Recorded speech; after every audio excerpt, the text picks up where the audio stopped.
Voilà, bonsoir à tous. J'espère que vous allez bien. Alors, nous sommes dans notre formation sur le PLC de la gamme S7300.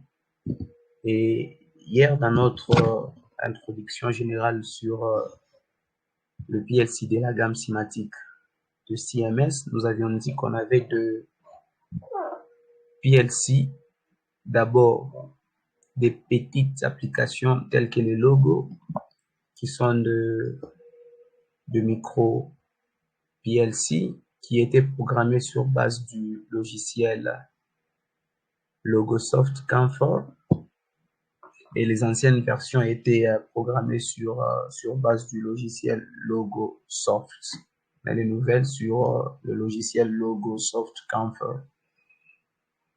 Et nous avions dit qu'on avait le moyennes applications qui étaient le S7200, qui ne sont plus produits par CMS pour le moment et qui ont été remplacés par le S7200. Et nous avions dit que les S7200 étaét programmés sur base du logiciel MicroWin, et le chinois du côté de l'Asie, ils ont payé cette licence et ils ont commencé à fabriquer des S7200, mais de la marque chinoise qu'on appelle S7200 Smart, programmé sur base du logiciel MicroWin Smart. Et les 1200 qui ont été fabriqués pour remplacer le S7200 sont programmés sur base du logiciel TIA Portal. Et nous avons pour des gammes assez complexes, nous avons le S7300 que nous allons voir aujourd'hui, programmé sur base du logiciel StepSet TIA Portal. Nous avons aussi le S400 programmé sur base du logiciel StepSet TIA Portal.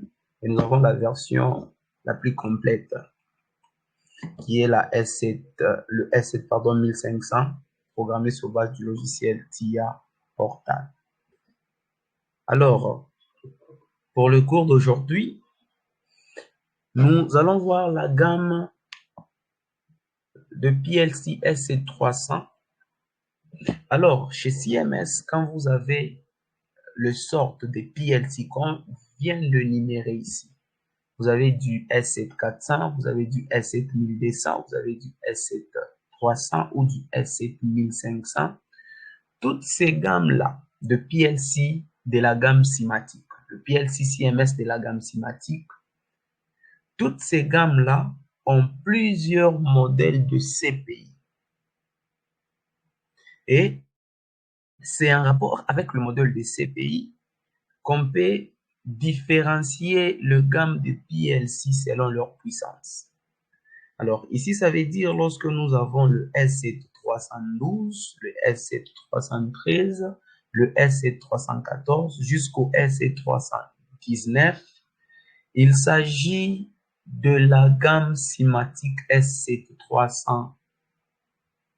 Alors, le S7312 jusqu'au S7319, il s'agit de l'identité de la CPI. Et souvenez-vous, hier, nous avions dit que la CPI, c'était l'unité centrale de notre PLC. Et celui-là, le S7312, c'est l'identité de la CPI S7312 d'un automate cymatique S7300. De la même manière, lorsque nous allons parler du S7316, ça sera l'identité d'une CPI d'un automate S7300. Alors, la différence de ces numéros, c'est que lorsque nous avons le S7312 par rapport au S7313, le S7313 est plus performant. Et même la taille de la mémoire est grande que le S7312. Lorsque nous avons le S7319, ça veut dire qu'il est performant, il a une grande puissance, et aussi en termes de mémoire, il a une grande mémoire que le 312, que le 313, que le 316. Alors, ici, quand nous avons le gamme de PLC, nous avons la différence entre le CPI que nous allons bien expliquer ce soir. Nous pouvons avoir une CPI 312 avec C, nous pouvons avoir une CPI 312 avec C, 313 avec C, nous pouvons avoir une CPI 312 sans le C, nous pouvons avoir une CPI 313 sans le C. Donc, c'est ce qui se trouve là. Quand nous avons le S7 312, il n'y a pas de C. Quand nous avons le S7 312 qui a les C, quand nous avons le S7 314 qui a les C, ou le 300, S7 314 qui n'a pas les C, ça veut dire tout simplement que le PLC, comme nous l'avions dit hier, selon le type de forme. Nous en avons deux types. Nous avons le type modulaire et nous avons le PLC de forme monobloc ou compact. Alors, lorsqu'il s'agit d'un PLC de forme modulaire, là, il n'y aura pas de lettres, il n'y aura rien. Mais tandis que lorsque nous aurons le PLC compact ou monobloc, ça veut dire que les entrées et sorties sont intégrées sur un même bloc. Là, il y aura les C. Quand il y aura les C, ça voudra tout simplement nous dire ou nous expliquer qu'il s'agit d'un PLC de la forme compacte. Alors, comment y arriver? Ici, quand nous voulons maintenant expliquer les suffixes de CPI, CMS, SC300, lorsque nous avons la CPI, rappelez-vous, nous avions dit que le PLC généralement était constitué d'un power supply qui était le module d'alimentation. Le PLC était constitué d'une power supply. Les PLC pouvaient être constitués de quelques cartes telles que l'IM, le CP, telles que les FM et le carte des signaux qu'on appelle les signal modules, qui veut dire le module des signaux. Alors, généralement, lorsque nous prenons la CPI, qui est l'unité centrale, la CPI a son identité et l'identité de la CPI, c'est les numéros même de la CPI selon la gamme du PLC. Et vous pouvez avoir une gamme telle que le S7300 cinématique de CMS, mais lorsque vous avez les S7300 cinématiques de CMS, vous pouvez en avoir plusieurs modèles. Et les plusieurs modèles de la seule gamme S7300 viennent sur base de CPI. Ça veut dire sur base des différences de performance, de puissance et de mémoire. Alors, lorsque vous avez la CPI, pour connaître que la CPI fait partir de telles gammes, c'est lorsque, par exemple, nous sommes dans le nombre 300. On saura donc dire que la CPI fait partie de la gamme du PLC cinématique S7300. C'est comme ça que, par exemple, ici nous avons le S7312. Comme nous parlons de la gamme S7300, alors le 312, c'est le numéro de la CPI. Quand nous avons le 313, c'est le numéro de la CPI. Quand nous avons le 314, 315, 316, jusqu'à 319, il s'agit du numéro de la CPI. Et le numéro de la CPI donne l'identité caractéristique en puissance, en performance, en entrée-sortie, le nombre de modules d'entrée-sortie et même en exécution du processeur. Alors, ici par exemple, quand vous avez CPI XXX, les X voudra tout simplement dire le nombre de la CPI. Par exemple, tel que je le disais, la CPI 312, Le 312, c'est les numéros de la CPI. Et les Y définissent les types de CPI selon la forme. Donc, si nous avons les C et que nous avons 312, par exemple, on dirait qu'il s'agit de la CPI 312C et les C qui viendra nous donner l'idée qu'il s'agit d'un automate de la forme monobloc ou compact. Et lorsqu'il n'y a pas de C, ça veut dire il n'y a pas de lettres là. Si Y n'est pas une lettre, il n'y a pas de lettres, ça voudra tout simplement dire que le PLC est de la forme modulaire. Et c'est quoi la forme modulaire? La forme modulaire, ça signifie que vous avez une carte une à part. Ça veut dire que toutes les autres cartes ou toutes les cartes ne sont pas intégrées sur un seul bloc.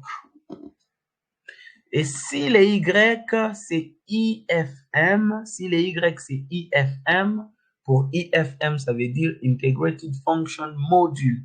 Ça veut dire c'est une sorte de CPI en forme compacte, mais qui contient des fonctions de compteur de haute vitesse, telles que la commande d'axe, tel que l'emploi de la commande de bras du robot, telle que l'utilisation ou la connectique des capteurs de positionnement ou des capteurs des encodeurs, tout ce qui concerne le compteur. Donc, vous pouvez utiliser une CPI IFM. Et d'ailleurs, j'ai une CPI de la gamme S7314 IFM qui comporte déjà la fonction du compteur. Et lorsque vous avez les F, ça veut dire les Y, c'est les F. Ici, ça voudra tout simplement expliquer que c'est une CPI qui va jouer le rôle d'une fonction de sécurité. Et pour le F, ça signifie fail safe. Et pour fail safe, qui est une fonction de sécurité. Donc, la CPI peut protéger l'automate en cas de défaut. Donc, la CPI va jouer le rôle où la CPI est dotée d'une fonction de sécurité. Donc, vous pouvez trouver le nombre de la CPI, vous pouvez trouver la lettre où il n'y aura pas des lettres qui viennent après le trois nombres qui vont donner la caractéristique de la CPI. Si vous avez les C, ça veut dire c'est compact. S'il n'y a pas de lettres, ça veut dire c'est modulaire. Si vous avez IFM, ça veut dire Integrated Function Module pour une fonction de compteur à haute ou à très haute débit de vitesse. Si vous avez le F, c'est pour la sécurité. Et si vous avez les tirés Z, qu'est-ce que ça signifie? Z va signifier le nombre de ports de communication que va porter la CPI. Et généralement, ici, nous aurons des ports de communication tels que les DP, qui voudra tout simplement signifier décentralisé périphérial pour le profil bis. Donc, en soi, nous pouvons avoir le profil bis, nous pouvons avoir le profil net. Alors, pour le profil bis, nous pouvons avoir ce qu'on appelle les DP, nous pouvons avoir ce qu'on appelle les PA, nous pouvons avoir ce qu'on appelle les FMS. Le FMS pour le passage à jeton. Ou tout simplement, nous pouvons avoir le PN. Le PN qui sera pour du profit net. Pour profit net, ça veut dire Process Fueled Network. Et pour profit bis, ça signifie Process Fueled Bus. Alors, lorsqu'il n'y a pas de nombre, ça veut dire nous sommes là, les Z n'existent pas, il n'y a pas de nombre. Qu'est-ce que ça va représenter? Ça va représenter la CPI aura qu'un seul port de communication. Et généralement, ça sera du MPI. Et le MPI, c'est du multi-point interface. Multi-point interface. Et c'est les ports qui permettra de connecter notre PLC à travers sa CPI à la console de programmation qui est le PG pour charger notre CPU du programme qui a été fait soit dans Step 7 ou dans TIA Portal. Donc, si vous avez deux carrément, ou vous avez des DP, je disais DP, ça veut dire décentralisé périphérial, c'est pour du Profibus. Alors, dans ces cas, ça veut dire que vous aurez deux ports. Donc, les D signifie que votre facette là, lorsque vous l'ouvrez, vous avez deux ports. Normalement, quand vous avez des DP, vous avez un port pour du MPI qui va permettre à réceptionner, qui va permettre à charger la CPU du programme qui a été faite.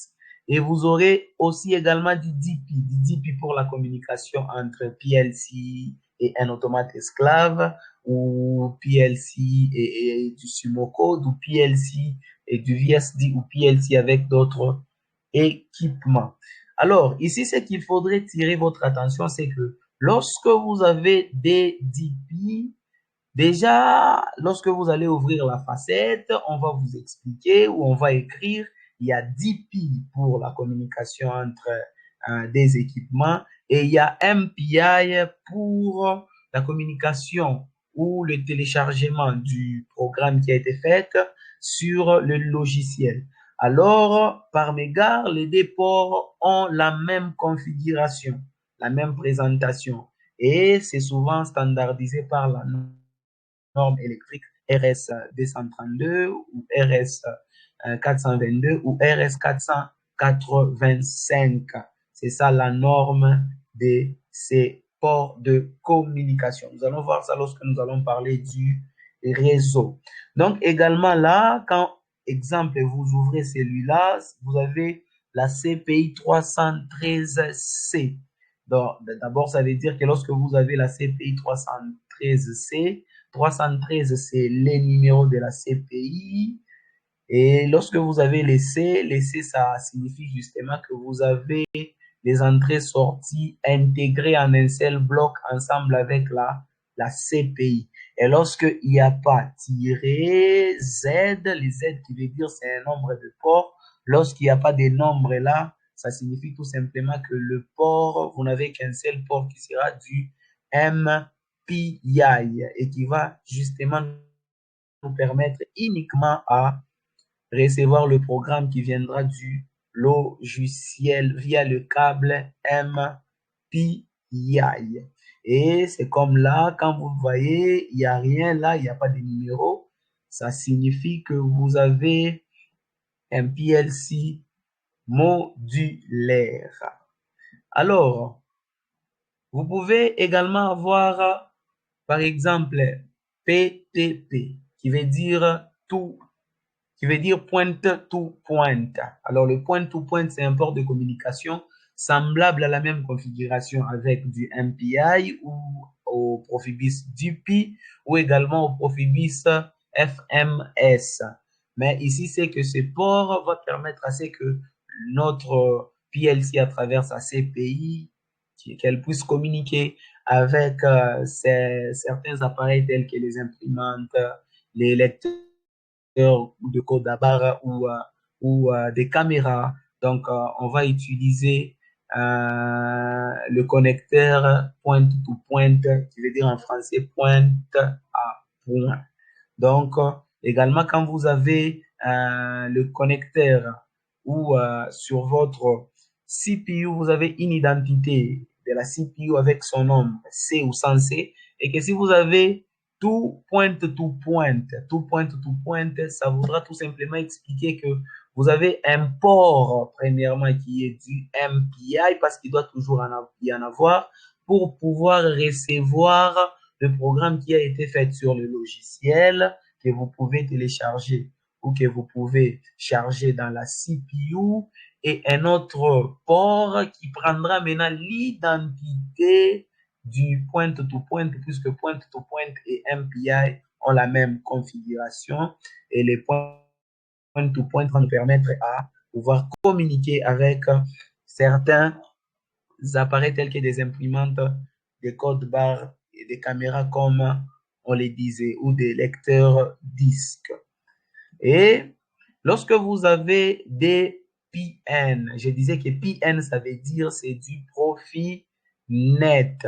Et le Profinet signifie Process-Field Network. Donc, il utilise un connecteur RJ45 avec du câble Ethernet industriel. Donc, quand vous avez DPN bar DP, ici, on voit qu'il s'agit, il y a un seul port, puisque s'il y a un là-bas où on peut, on n'est pas écrire, mais là, il y a DPN. Ça veut dire là, on aura deux ports et là, on aura un port. Donc, lorsqu'on va ouvrir la façade, on va venir remarquer qu'il y a deux ports, des profits nets et un port pour les DP. Et ici, quand vous avez 3 PN-DP, donc ici, vous avez 3 ports de communication PN et ici, vous avez les DP. Alors, c'est comme ça que nous allons comprendre déjà la lecture de notre CPI.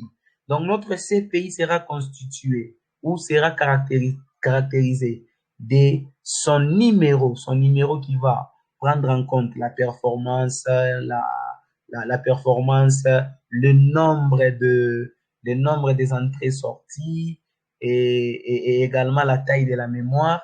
La deuxième des choses, la CPI va nous donner la forme de l'automate. S'il y a C, on va voir qu'il s'agit d'un PLC compact. S'il n'y a pas de C, on va voir qu'il s'agit d'un PLC modulaire. Ou s'il y a F, comme je le disais, ça peut être un PLC à fonction de sécurité, mais qui peut être compact. Et s'il y a IFM, c'est pour le compteur les applications de comptage de très haute vitesse, mais qui peut être compact. Alors, ici, qu'est-ce que je vais faire? Je vais aller dans mon Telegram. Une fois que je suis dans mon Telegram, regardez ce qui se passe quand je suis dans mon Telegram. On va essayer de lire quelques CPI ou quelques CPI que j'ai partagé ici. Alors, la première chose lorsqu'on est là, regardez, nous avons une CPI d'une gamme de PLC 300, SC300, des schématiques SC300. Lorsque vous avez CPI 312, donc le 312, ça signifie quoi? Ça signifie que vous avez les numéros de la CPI, mais comme il n'y a pas d'essai et qu'il n'y a rien, on se dira qu'il s'agit d'un PLC de la forme modulaire. Et lorsqu'on constate qu'il n'y a pas de Z, les Z qui prennent en charge le nombre, donc ici, nous n'avons qu'un seul port, comme il n'y a pas de nombre. Et c'est quel port? Lorsqu'on ouvre la façade, nous allons nous retrouver avec du port MPI. Et je disais pour MPI, ça veut dire Multipoint Interface. Et donc, ça va nous permettre, le port que nous allons retrouver là, ça va nous permettre pour prendre en charge le programme qui a été fait sur les logiciels, les déplacer de la console de programmation, le PID ou votre ordinateur vers notre CPU. Et lorsque nous prenons ça, nous avons la CPI 313C. Ça veut dire que lorsqu'on avait la CPI 312, elle a moins de performance que la CPI 313C. Et les C, ça montre que nous avons un automate de la forme compact ou monobloc. Et lorsqu'il n'y a rien là-bas, il n'y a pas de numéro, ça nous montre que nous avons là dans la façade un port de communication qui sera du MPI. Et quand nous prenons celui-là, par exemple, nous avons la CPI 313 comparativement à celle-là qui était aussi la CPI 313 avec C. Mais la CPI qui est là, nous avons la CPI 313 qui n'a pas de C. Ça veut dire que celui-là, c'est pour le PLC de la forme modulaire. Et lorsqu'on observe, il n'y a pas de nombre. Comme il n'y a pas de nombre à l'intérieur, nous aurons du port MPI qui est là et qui prend en charge le connecteur électrique de la norme RS 232, RS 422 ou RS 485 que nous allons expliquer lorsque nous ferons le réseau. Et quand je prends celui-là, nous avons une CPI aussi. Sa caractéristique, c'est la CPI 314. Et comme il n'y a pas d'essai, donc il s'agit d'un PLC de la forme modulaire. Et comme il n'y a pas de nombre, lorsque on ouvre la facette, on va trouver qu'il y aura du port MPI. Et quand nous prenons celui-là, nous avons la CPI 314 comparativement à l'autre qui était aussi la CPI 314. Mais quand nous prenons ça, nous avons la CPI 314C -2 DP. Donc, nous avons d'abord la CPI caractérisée par son nombre. Le nombre, c'est 314. Et nous avons le C. Le C, ça veut dire que nous avons le PLC de la forme compact ou monobloc. Alors, les deux DP, ça veut dire que nous avons les D, ça voudra tout simplement expliquer qu'on a deux ports lorsque nous allons ouvrir la façade. Et les DP, ça voudra dire qu'à l'intérieur, nous avons deux ports de communication Profibus DP. Et maintenant, c'est quoi le principe? Le principe, c'est que lorsque nous avons deux DP, il faut toujours réserver un port pour pouvoir charger les programmes qui viendra du logiciel. Donc ici, vous aurez un port qui sera du MPI destiné à recevoir le chargement du logiciel, du programme qui a été fait par le programmeur ou l'automaticien. Et vous avez normalement maintenant du DP. DP, je disais, qui veut dire décentralisé périphérial, qui sera cette fois-ci destiné à la communication entre des équipements automates VSD, automate esclave, automate Simocode, automate par exemple avec du soft starter. Et ici, vous avez la CPI 313 que j'ai déjà expliqué d'abord. Ici, vous avez la CPI 315 DDP. Ici, ça veut dire que le port de communication à l'intérieur, vous en avez deux. Et comme vous en avez deux, vous avez du MPI et du DP. Et par exemple, quand j'ai la CPI 315 DDP, ici, j'ai pris la photo d'un automate programmable industriel. Là, vous avez le power supply. Rappelez-vous, nous avions dit hier que dans la composition de notre PLC, nous avons premièrement le power supply. Après le power supply, nous avons la CPI. Après la CPI, nous avons le carte d'entrée et sortie qu'on appelle généralement le signal module. Et les signal modules qui ne sont rien d'autre que en entrée, nous avons les DI et les AO, les DI et les AI respectivement pour digital input pour les capteurs digitaux, les capteurs touriens. Et les AI, vous avez les analog input tels que les capteurs des signaux ou les capteurs analogiques. Et en sortie, vous avez les DO pour digital output. Pour AO, vous avez analog output. Donc, vous pouvez également avoir des cartes telles que des cartes IM. Vous pouvez avoir des cartes CP ou des cartes FM que nous allons bientôt expliquer. Alors, de la même manière, ici, quand vous avez la CPI 319-3PNDP, ici, ça veut dire quoi? Ici, ça veut dire que vous avez normalement 4 ports. Et les 4 ports, ici, ça veut dire que vous avez 3 ports qui sont PN et vous avez un port qui est DP. Donc, ça voudra tout simplement expliquer que vous avez soit 3 ports PN et un port qui peut être du MPI ou un port qui peut être du DP. Cette fois-ci, si vous avez 3 ports MPN, ça veut dire 3 ports pour les Profinet, vous pouvez réserver un port pour le téléchargement ou le chargement du programme de la console PG ou l'ordinateur du logiciel vers la CPI. Et celui-là, cette fois-ci, il ne sera que du DP. Mais s'il est du MPI, on peut carrément charger notre programme par le MPI. Et ici, j'ai déjà expliqué, lorsque vous avez la CPI 316-2 DP, donc ça veut dire ici, vous avez 2 ports.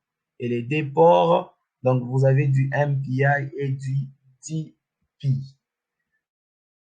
Et ici, j'ai déjà expliqué. Maintenant, regardez ici, qu'est-ce qui se passe. Ici, vous avez la CPI 319F-3PN/DP.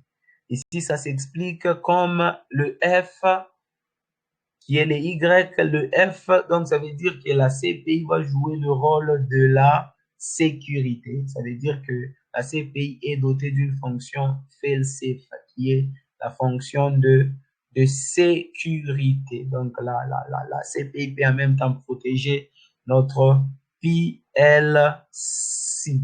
Donc aussi, ce qu'il faudrait noter, c'est que lorsque vous avez la fonction fail-safe ou la fonction de sécurité, beaucoup plus vous allez trouver la couleur jaune avec une telle étiquette.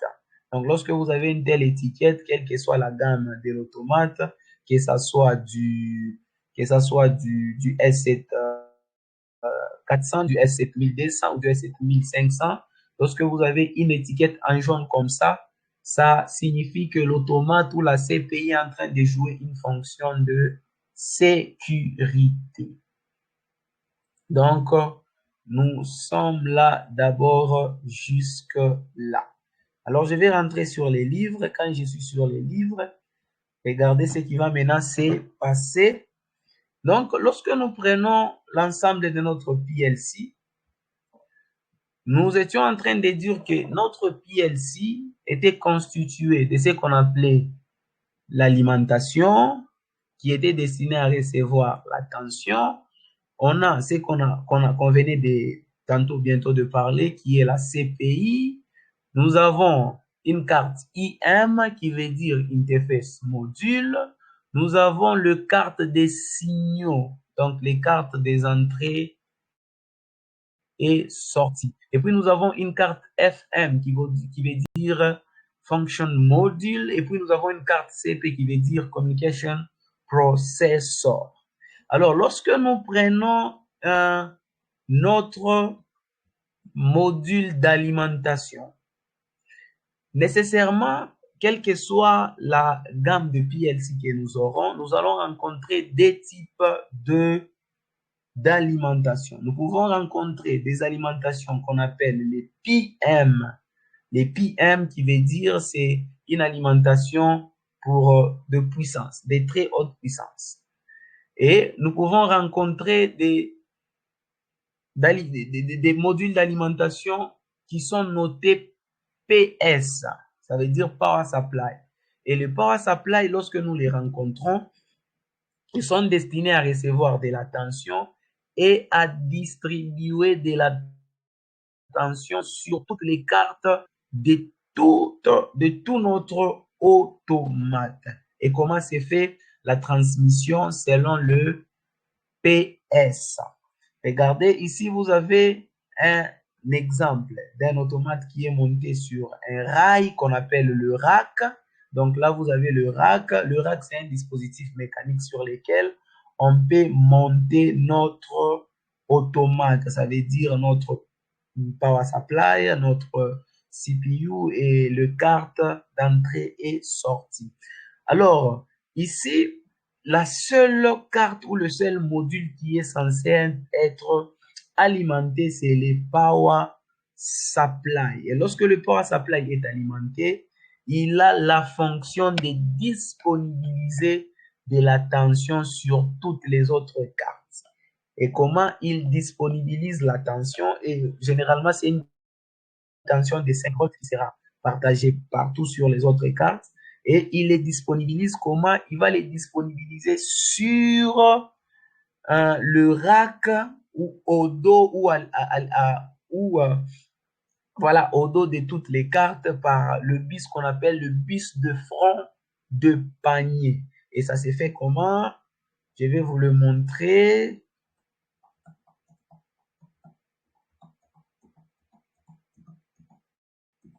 Voilà, on est là. Celui-là, c'est les châssis qu'on appelle généralement le rack.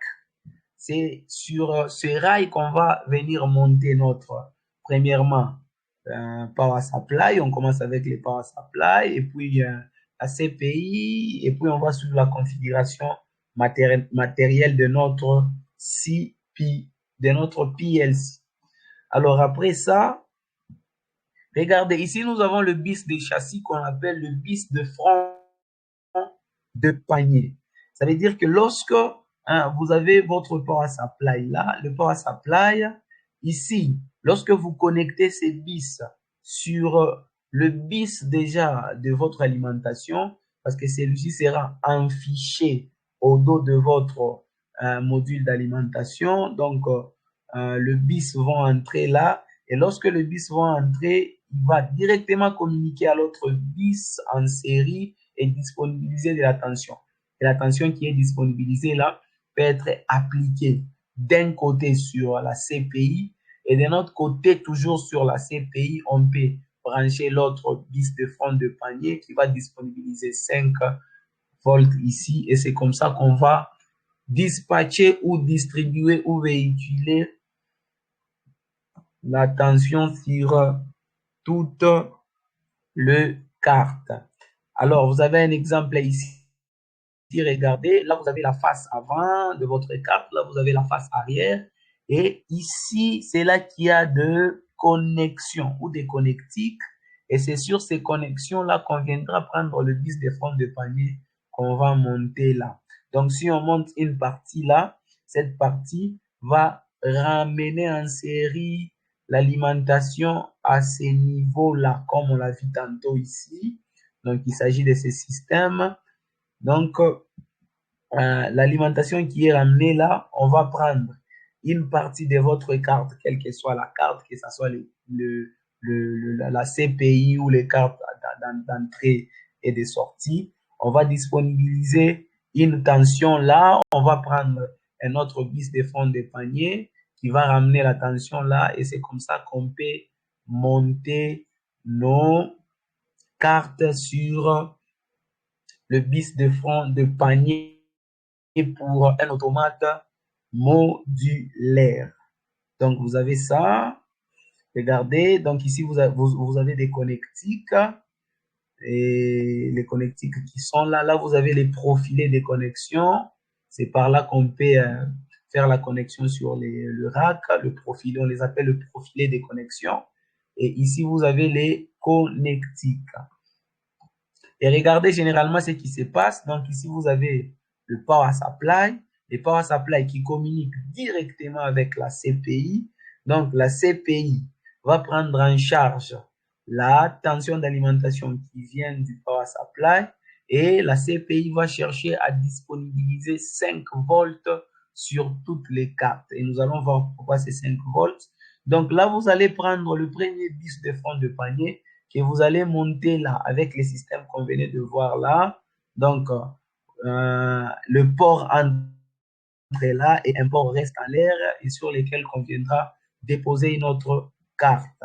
Donc, vous avez le premier bis de fond de panier qui vient là, qui va connecter la CPI à la carte IM par exemple, et la carte IM qui a reçu, elle va aussi disponibiliser les 5 volts, les ramener à une carte d'entrée ou à une carte de sortie, et une carte de sortie ou une carte d'entrée va prendre, et c'est comme ça qu'on peut communiquer avec du power supply vers les autres cartes. Donc, j'insiste que c'est seulement le power supply qui est alimentées en tension et les autres cartes ne reçoivent que la tension qui vient du power supply par l'intermédiaire des bus de front de panier. Donc, je répète, je disais que pour le power supply, on n'aura que des types. Vous aurez le power supply PM, c'est pour l'alimentation de puissance. Et aussi, vous pouvez avoir ce qu'on appelle du PS, le power supply nécessairement pour disponibiliser de la tension sur le module ou le fente ou le carte. Donc, c'est comme ça que ça s'est fait. La deuxième des choses, vous pouvez avoir ce qu'on appelle une carte IM. Vous pouvez avoir ce qu'on appelle une carte IM. Alors, c'est quoi une carte IM? Parce qu'il faut l'expliquer et c'est très, très important. Il faut l'expliquer. Alors, IM veut dire Interface Module. Donc, il est là. IM veut dire Interface Module. Et c'est quoi IM?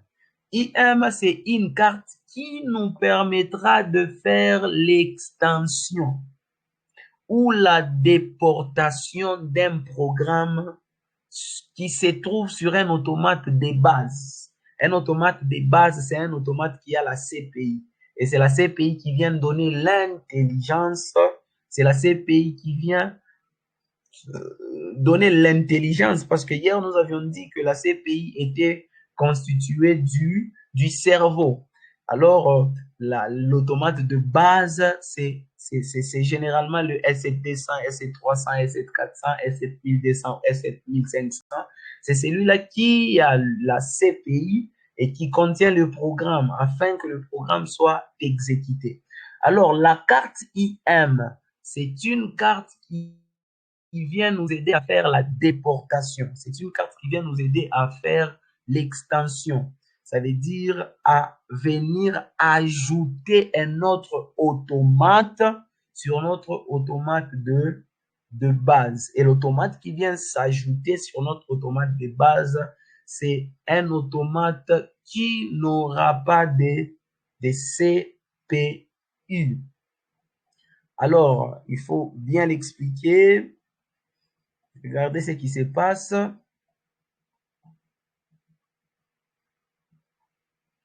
Regardez ce qui se passe. Nous avons ceci. L'extension du nombre de racks. Je disais que le rack, ce n'est que les châssis sur lesquels nous devons monter notre PLC. Alors, ici, vous avez une carte qui peut être une carte IM, normalement avec son identité 360. Donc, quand vous avez sur le S7300, si vous avez du 360, sachez que c'est l'identité de carte IM. Donc, ça peut être entre 360 à 369. Quand vous êtes dans cet écart-là, il s'agit de l'identité d'une carte IM. Et à ce niveau de cette carte possède des ports de communication. Ça veut dire ça peut être du Profibus DP ou ça peut être du PN ou PN pour Profinet. Et on peut communiquer par un bus de terrain qui peut être du Profinet ou du Profibus en prenant une connexion là parce que c'est celui-là qui a le programme qui a été chargé dans la CPI. Donc, celui-là, c'est l'automate de base, c'est l'automate intelligent. Pourquoi? Parce qu'il a la CPI qui est l'unité centrale. Et maintenant, lorsque nous sommes en train de monter un PLC central, on est des fois limité en nombre de cartes et d'entrée-sortie. Rappelez-vous, je vous ai dit que le nombre de la CPI vient déterminer même combien de cartes de sortie et d'entrée qu'on peut monter. Alors, généralement, il y a des cartes qui reçoivent que 8 modules d'entrée-sortie. Alors, lorsque, par exemple, vous avez d'autres process à alimenter et que vous pouvez ajouter la 9e carte. Aussi longtemps, le nombre de la CPI nécessite 8 cartes. Si vous voulez ajouter la 9e carte de signal, il peut se faire qu'elle ne pourra pas recevoir très bien de la tension ou de la puissance d'exécution. Donc, qu'est-ce qu'on fait? Lorsqu'on est limité sur un nombre de cartes, lorsqu'on veut aller au-delà, on peut passer par ce qu'on appelle la méthode d'extension du nombre de racks. Normalement, qu'on parle du RIO. Et ça veut dire Remote Input Output. Et en français, ça veut dire les entrées-sorties déportées. Donc, ça veut dire nous allons prendre les entrées-sorties que nous allons déporter quelque part. Ça veut dire c'est pour un même PLC, mais on va lui ajouter encore 8 autres modules pour qu'il ne puisse pas être limité. Et maintenant, qu'est-ce qu'on fait? Pour qu'on puisse lui ajouter 8 autres modules ici, on va donc passer par la communication entre IM365 et IM365. Et la règle nous dit, entre les deux, ça peut être dans une même armoire ou dans des armoires différentes et que les deux doivent être à un écart de 1 mètre maximal. Donc, vous pouvez les mettre à 50 cm, à 30 cm, il n'y a pas de problème. Mais au max, ça doit être 1 mètre. Et la règle dit quoi? La règle dit que le module d'interface IM365 permet d'interconnecter au maximum 2 racks. Donc, vous avez le rack principal. Le rack principal, c'est celui qui prend en charge la CPI, c'est ça même l'automate. Et puis, vous avez l'automate d'extension. L'automate d'extension, nous allons voir plus tard, on parlera des ETD100. L'automate d'extension, c'est celui-là qui vient prendre le même programme qui est exécuté par cet automate principal. Il vient, il les prend, lui, il commence aussi à l'exécuter.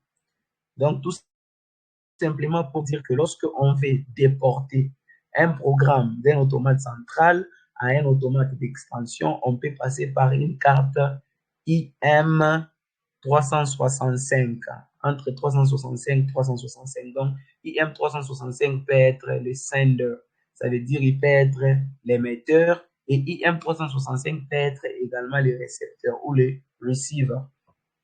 Donc, vous avez ça, tout comme vous pouvez avoir l'utilisation de modules d'interface IM360 et IM361. Cette fois-ci, lorsque vous avez IM360, c'est celui-là qui est le metteur. Donc, il est toujours et toujours monté dans l'automate des bases. Ça veut dire l'automate qui a la CPI. Et le IM361 est toujours monté là où il n'y a pas l'automate des bases. Ça veut dire là où l'automate n'a pas de CPI. Donc, ici, on dit les modules d'interface IM360, IM361 permet d'interconnecter rien que 4 racks au maximum. Ça veut dire quoi? Ça veut dire que vous avez un rack qui est le rack principal, ça veut dire les racks qui a la CPI, le rack qui a le programme, c'est le rack ou le PLC sur lequel le programmeur ou l'automaticien AI a chargé le programme, mais vous vous rendez compte que vous n'avez que 8 modules d'entrée et sortie.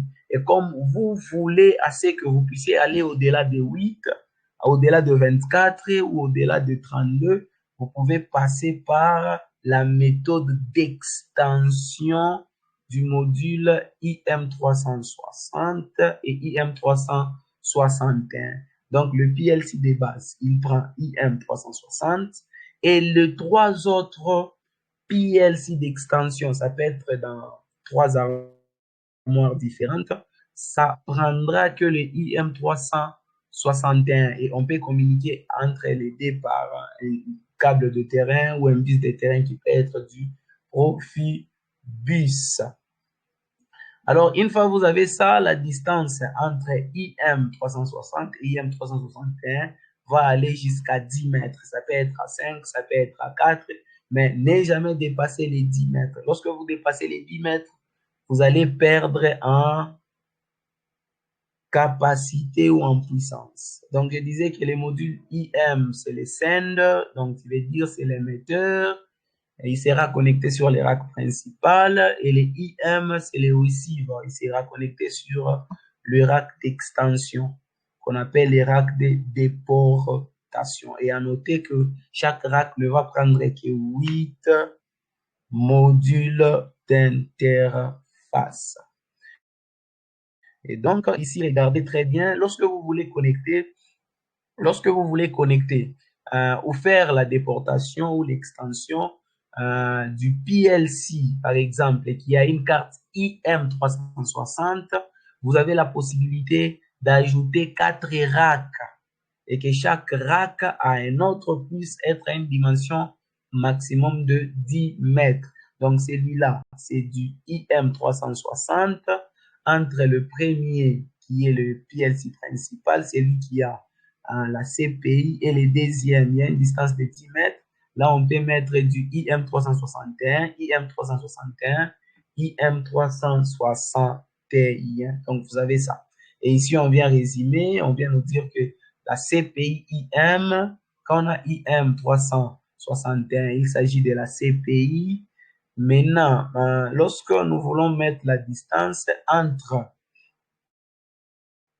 IM 365 qui est l'émetteur et IM 365 qui est le récepteur, normalement, ce sont deux cartes identiques.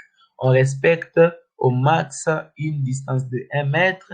Et lorsque vous avez la CPI IM360 et vous avez, pardon, l'IM360 et l'IM361, vous respectez la dimension max de 10 mètres.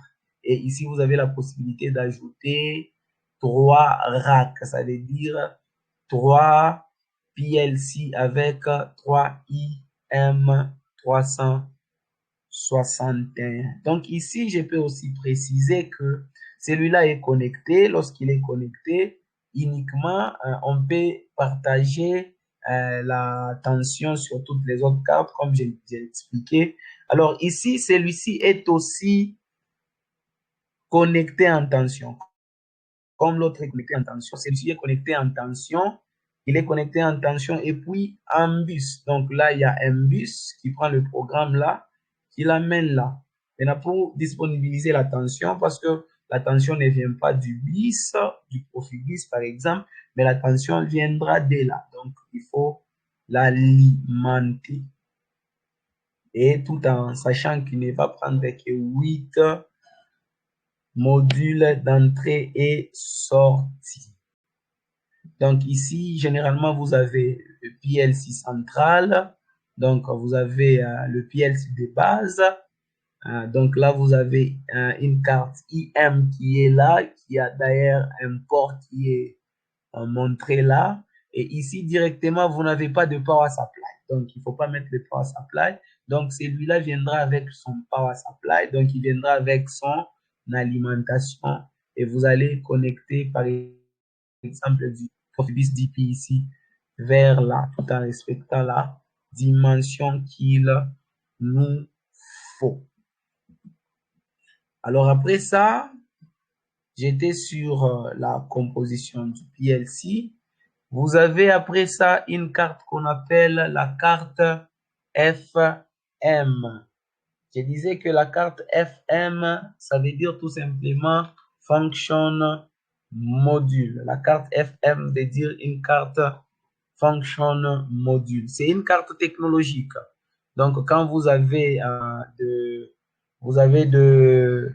de compteurs, vous ne pouvez pas le connecter là. Quand vous avez des instruments de positionnement tels que les capteurs, les encodeurs incrémentaux ou les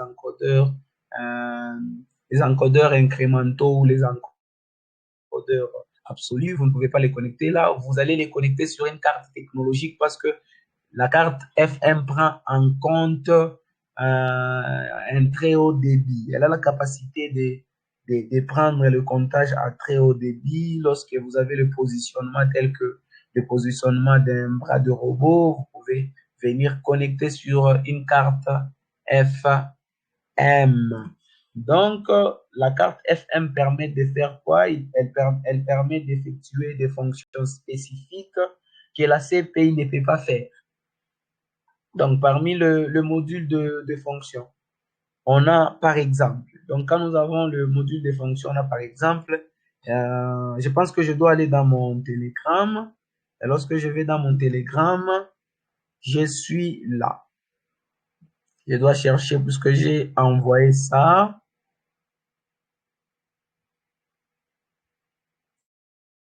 J'ai envoyé ça. Voilà, vous avez par exemple une carte FM 352. Ici, c'est écrit Counter Module. Donc, c'est module de comptage. Donc, cette carte ne va prendre en compte que le compteur. Donc, lorsque vous voulez connecter un compteur, vous pouvez venir le connecter sur une carte FM 350-2. Et ici, j'insiste que si nous parlons des cartes IM, son identité sur les S300, c'est que lorsque vous voyez une carte qui a 360, sachez qu'il s'agit de quoi? Sachez qu'il s'agit d'une carte de module d'interface. Mais lorsque vous avez 350, vous avez affaire à une carte FM, Function Module, donc une carte technologique. Donc ici, je disais que lorsque vous avez FM 350-2, donc vous avez un module de comptage. Donc vous pouvez venir connecter ici un compteur. Et normalement, ici, il y a son numéro de référence que nous allons le repérer lorsque nous allons faire l'hardware configuration ou la configuration matérielle sur StepSet ou TIA Portal. Et ce n'est pas tout. Ici, par exemple, ici, c'est en clair. Quand vous avez Counter Module, ici, regardez, vous avez le numéro de référence qui est là. Vous avez le module de comptage rapide 350-1 AH03. Quand vous avez ça, c'est pour le comptage rapide. Lorsque vous voulez que votre système puisse compter rapidement, lorsque vous êtes en train de faire le compteur ou le décompteur, un système de compteur, vous pouvez venir brancher les éléments là.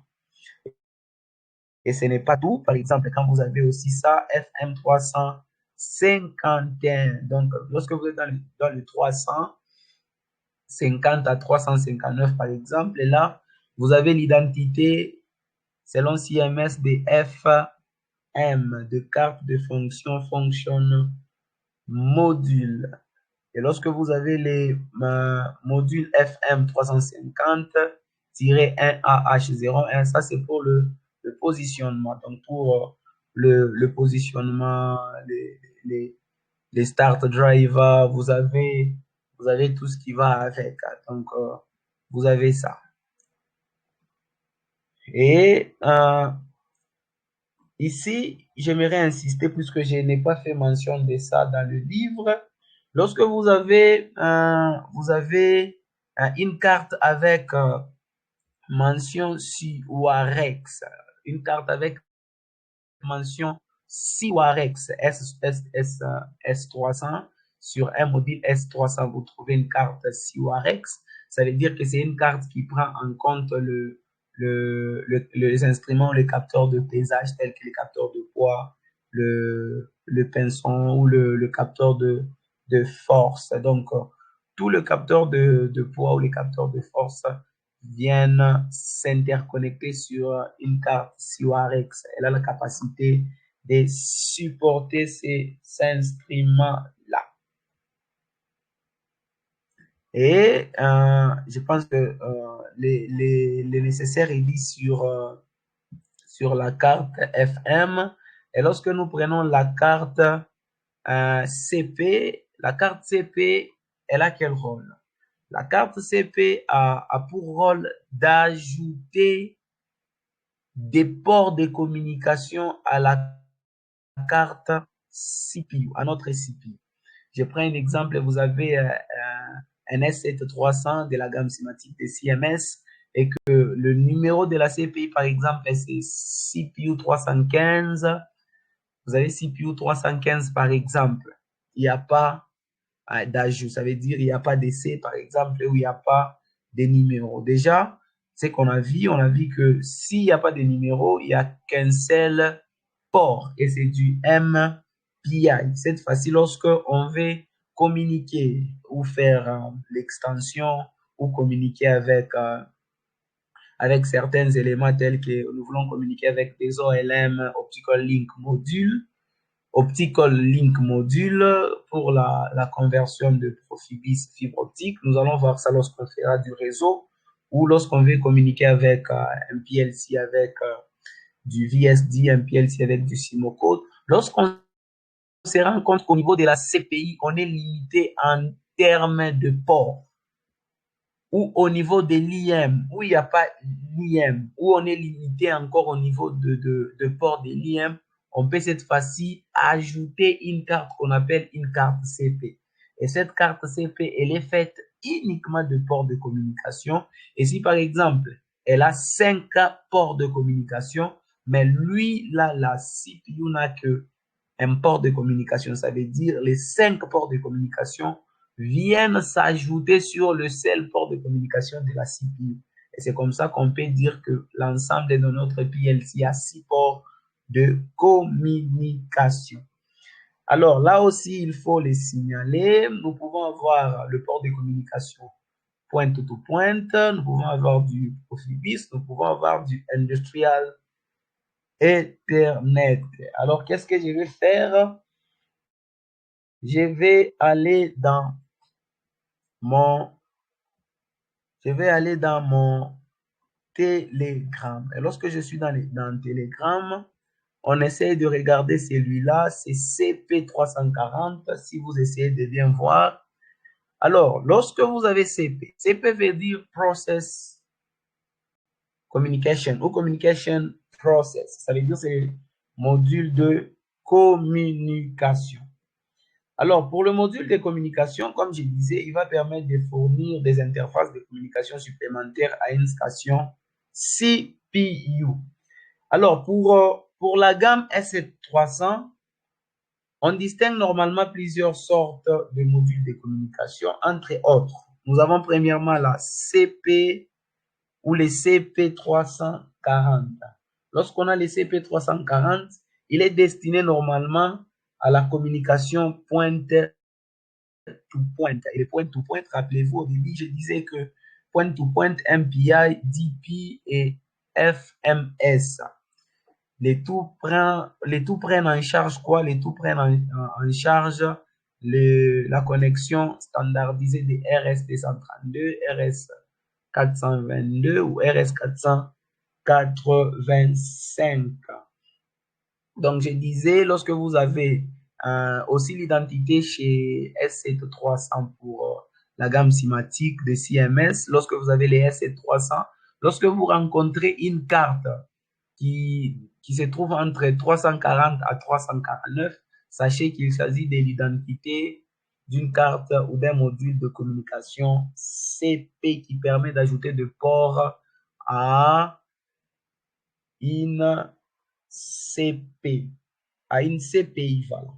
Alors, je disais, lorsque nous avons le CP340, il permet normalement d'ajouter des interfaces point-to-point. Je disais point-to-point, c'est pour la communication de notre CPI avec des imprimantes, de code barre, des lecteurs, disques ou des caméras. Alors, quand vous avez ça, la transmission des données, normalement, va se faire sur du RS232 et consort. Ça va dépendre donc de la gamme de la carte. On n'a pas que ça. Nous pouvons avoir aussi le module de communication CP343-DASI. Ici, ça veut dire quoi? Ici, ça veut dire que vous avez normalement un maître ASI qui veut dire Actuator Sensor Interface. Donc, vous avez celui-là qui est le maître, qui a un port ASI qui est le maître, et vous avez un module ASI auquel vous devez communiquer avec cette carte. Et puis, par après le module ASI que vous aurez, vous pouvez connecter des capteurs et des préactionnaires ou des actionnaires. Donc, lorsque vous avez une carte CP343-D ASI, ça veut dire que cette carte-là a des ports de communication pour le module ASI. Donc, la connexion va quitter ici vers un module ASI, et par le module ASI, on peut connecter différents équipements tels que de capteurs et de actionnaires ou préactionnaires. Et ce n'est pas tout, vous pouvez aussi avoir une carte CP340D-5. Vous pouvez avoir une carte CP340D-5. Elle fait quoi? Elle ajoute aussi des ports à notre CPI lorsque notre CPI manque certains ports. Donc ici, c'est pour la communication via Profibus DP à travers les interfaces séries telles que le RS232, RS422 ou RS485. Ça va dépendre de la gamme de la carte. Vous avez ça. Et en plus, vous pouvez avoir aussi quoi? Vous pouvez avoir aussi une carte CP340D5-FO. Pour FO qui veut dire fibre optique ou fiber optical. Donc, ça veut dire quoi? Ça veut dire que ici, vous avez une carte qui a deux ports de communication ou des ports de conversion fibre optique, Profibus DP. Donc, ici, ça prend en charge la communication via Profibus à travers la fibre optique. Donc, vous pouvez faire cette conversion à partir de cette carte et alimenter certains équipements qui nécessitent une alimentation en fibre optique ou en Profibus. Et n'oubliez pas Profibus qui signifie Process Fueled Bus. Et ce n'est pas tout, vous pouvez aussi avoir une carte de communication CP343-5. Donc, lorsque vous avez une carte 343-5, donc c'est pour ajouter à notre CPI des ports Profibus FMS. Et Profibus FMS, c'est pour le passage à jetons, que nous allons très bien expliquer lorsque nous ferons du réseau. Et ce n'est pas tout, lorsque vous avez une carte CP341-1, donc tout ça, il faut bien les connaître.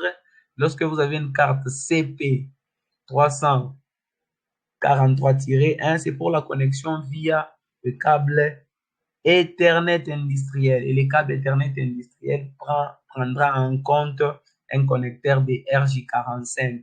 C'est un câble qui a 4 paires, ça veut dire qu'il y a 4 paires et 8 câbles. Et que je vais bientôt montrer ici.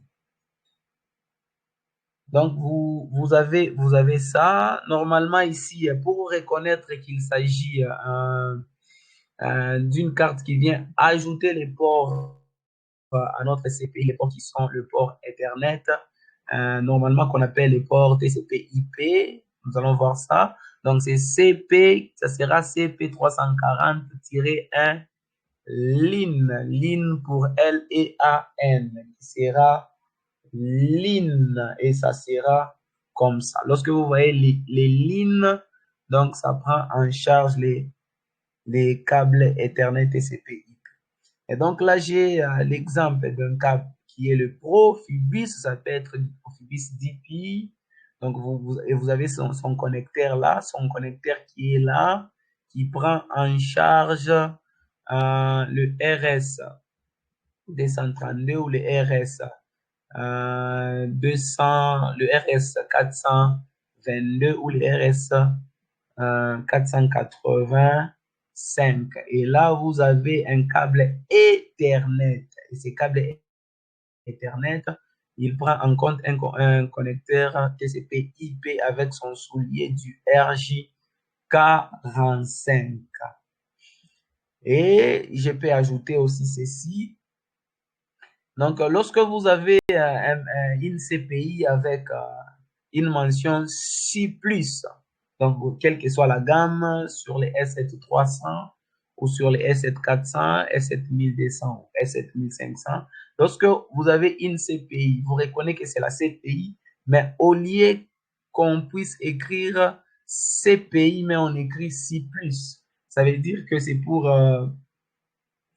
cette CPI est adaptable à des milliers de températures très basses ou à des milliers de températures très hautes et ça va fonctionner facilement sans les dysfonctionnements du programme. Mais lorsque vous prenez une CPI ordinaire qui n'est pas les C+, vous l'amenez dans un environnement où il y a une haute température ou une très basse température, vous pouvez observer les dysfonctionnements de la communication. Alors, celui-là, il est adapté à deux températures, quelle que soit basse ou élevée. Donc, là aussi, il fallait ajouter sur le power supply. Donc, quand vous avez PS, ça veut dire c'est pour la communication de l'alimentation. Mais quand vous avez les PM ici, lorsqu'on prend ça, vous voyez, on a le PM, quel que soit, c'est du S7200. Quand vous avez le PM, ici, ça veut dire c'est pour l'alimentation de la puissance. Et donc, vous avez ça. Et pour finir, donc, vous avez en général, jusque-là, la constitution de notre PLC en général. Donc, ici, quand vous êtes au numéro 5, vous avez un connecteur MPI qui est noté X.